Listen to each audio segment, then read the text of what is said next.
फंडा है, कोई आप नीट का एक सिंपल सा फंडा है, कोई आपको सिलेक्शन से नहीं रोक सकता। लेकिन क्या है ना कि इतना बेहतरीन कोचिंग का माया जाल फैल चुका है ना, टीचिंग एक आर्ट है। और उसके बाद जब लड़का फेल होता है बेचारा, जब आप गार्जियन हो गया,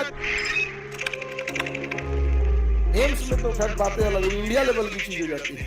अच्छा, उसमें एम्स में ईमानदारी के एक रीजन भी है ना।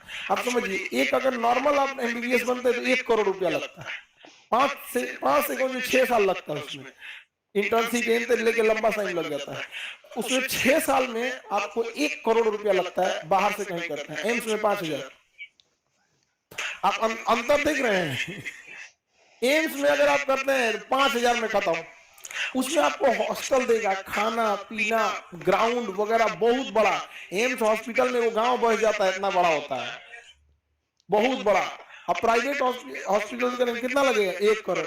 तो उनका भी कहना है ना डॉक्टरों का कि सर जी खेत बेच के हम लोग पढ़े हैं, हम लोग खेत बनाएंगे नहीं।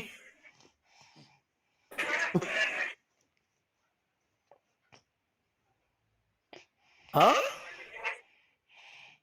अरे तो नीट का एग्जाम दीजिएगा तभी ना एम्स कॉलेज मिलेगा। बढ़िया नंबर देना पड़ता है, बढ़िया नंबर लाएंगे वो भी।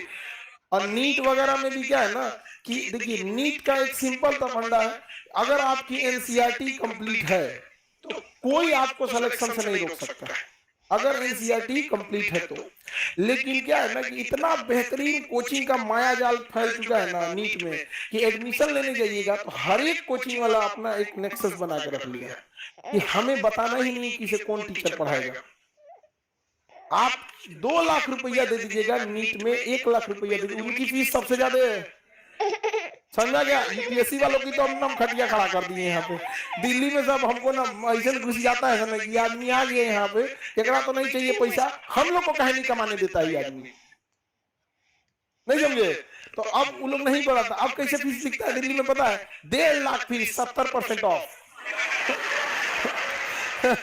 स्पेशल डिस्काउंट 80%, दिवाली डिस्काउंट, सब लोग को यहाँ पे। हम सबका स्टाफ वगैरह जो होता है सब कहता है सर सब आपको ना यहाँ पे ऐसे ही से बोलते रहता है। हम कहे ठीक है, कुछ की बददुआएं हैं तो लाखों की दुआएं भी हैं। नहीं समझे? तो आप देखिएगा नीट में ना कभी नहीं बताएगा। अच्छा, ये गार्जियन की जिम्मेदारी भी है।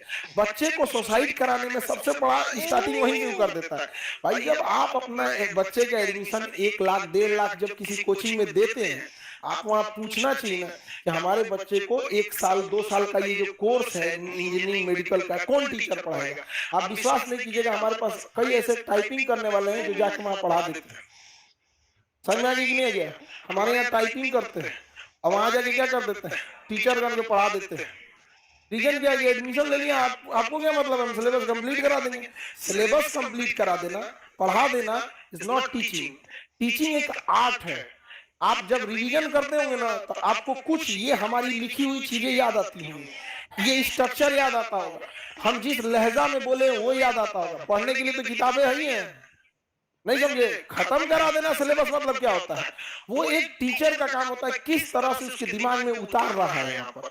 अब कहीं पे भी इस चीज को ध्यान से समझ, वहां बताता ही नहीं। और उसके बाद जब लड़का फेल होता है बेचारा, या फिर वो उसका नंबर खराब आता है, डिप्रेशन में चला जाता है, तो गार्जियन उसको कहते हैं कि इतना पैसा लग गया, कर्जा लेके पढ़ाए थे। अरे काउंटरवा में जब पैसा देने गया तो मुंह में दही जमल था।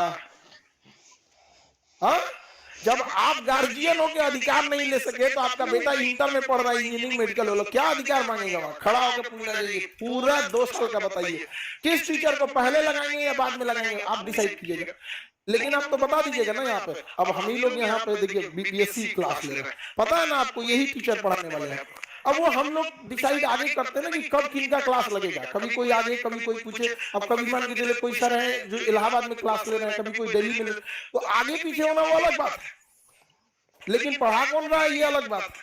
समझ में कि नहीं गया? हालांकि हम लोग जब स्टार्ट किए तो बीपीएससी किसी टीचर का नाम नहीं बताए थे, इवन यूपीएससी में। खैर लड़कों का भरोसा था कि खान सर कभी गलत नहीं करेंगे और इंडिया का सबसे बेस्ट ले आके दिया हमें।